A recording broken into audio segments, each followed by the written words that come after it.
There are stories whispered in the mountains of Oaxaca. Old stories, older than the church, older than the roads. Stories about men who become beasts under the moon. Stories about El Nahual. And in the village of San Mateo del Monte, they say one still walks.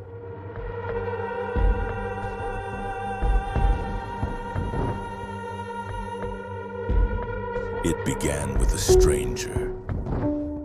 He arrived during the first rains of October when the clouds dragged low across the hills and thunder echoed through the valley like the growl of something waking up. The man gave no name, only paid 3 months' rent in pesos and asked for the small adobe house near the tree line. Abandoned since old Lucia hanged herself there in 1996. He didn't speak much. He wore a hat even at night and smoked cigars that smelled like burnt herbs. The village priest, Father Miguel, said the man's eyes were wrong.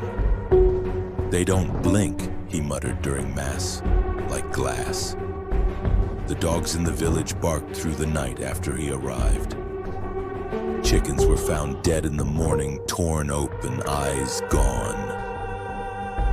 "Just a coyote," people said, but no one believed it.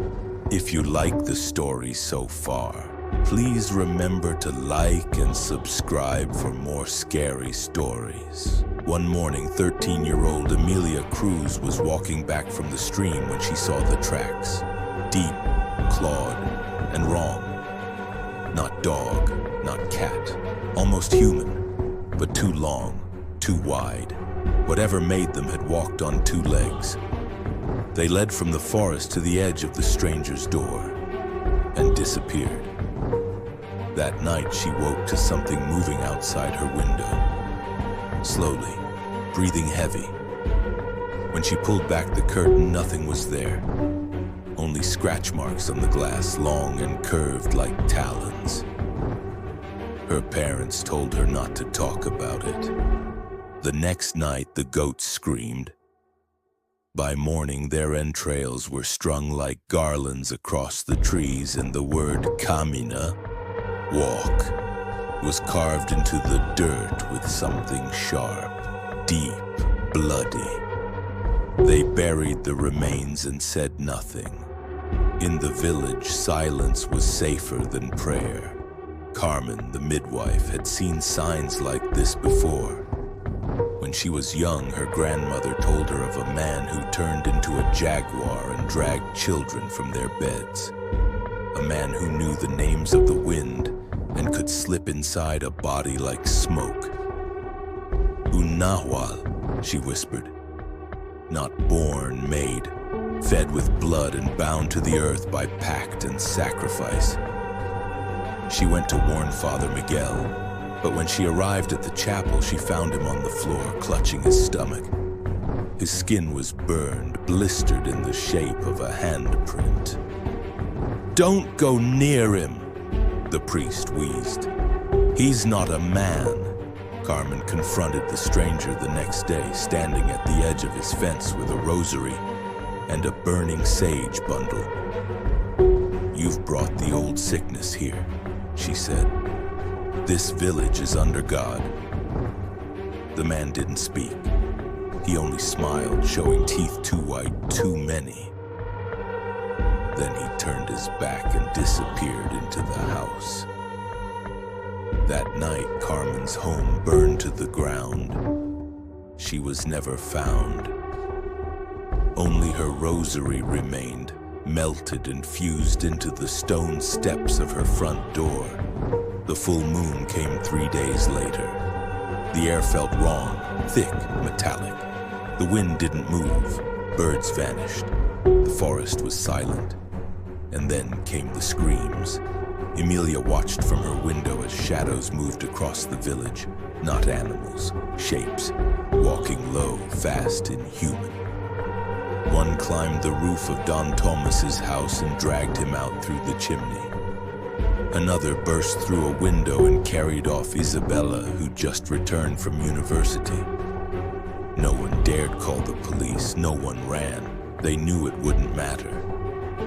Emilia's mother tried to lock the door, but the wood buckled inward like something pushed from the outside, not with force, but with want, as if the very house longed to open. And then a figure stood in the yard, tall, cloaked, but wrong. Its legs bent backwards, its skin pulsed. It was the stranger, but his eyes, they burned gold. His smile was stretched across his face too wide, and his hands, they shifted, twisting into claws, then hooves, then hands again. He spoke with a voice that wasn't his. I walked these lands before the cross. I wore this face before you learned to fear it. Then he changed. The flesh sloughed off like old bark, revealing fur.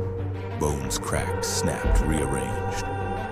The man became something else, taller than a horse, fanged like a jaguar, with glowing antlers and a split tongue. El Nahual. He turned his eyes on Emilia and smiled. She ran. Through the back door into the trees, the forest swallowed her. Branches tore her skin, roots clawed her ankles. Behind her, El Nahual gave chase, not fast, not urgent. He knew the forest. He was the forest. He whispered her name in the wind. Emilia, Emilia, come walk with me. She stumbled into an old stone altar half buried in moss. Her grandmother had once said it was built before the Spanish came, a place of blood and fire. El Nahual emerged into the clearing. Kneel, he said. But something in Emilia snapped. She grabbed a broken obsidian shard from the altar's edge and drove it into her own hand. Blood spilled onto the stone.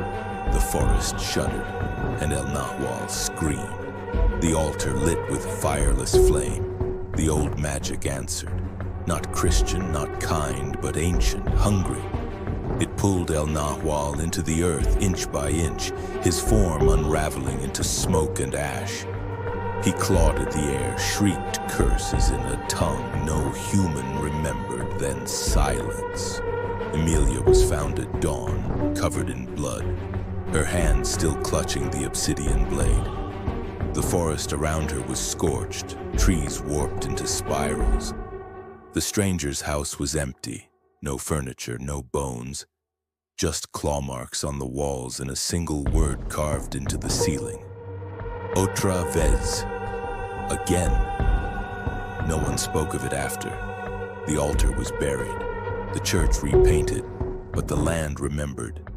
And some nights, when the moon is full and the wind refuses to blow, the dogs in San Mateo del Monte begin to bark.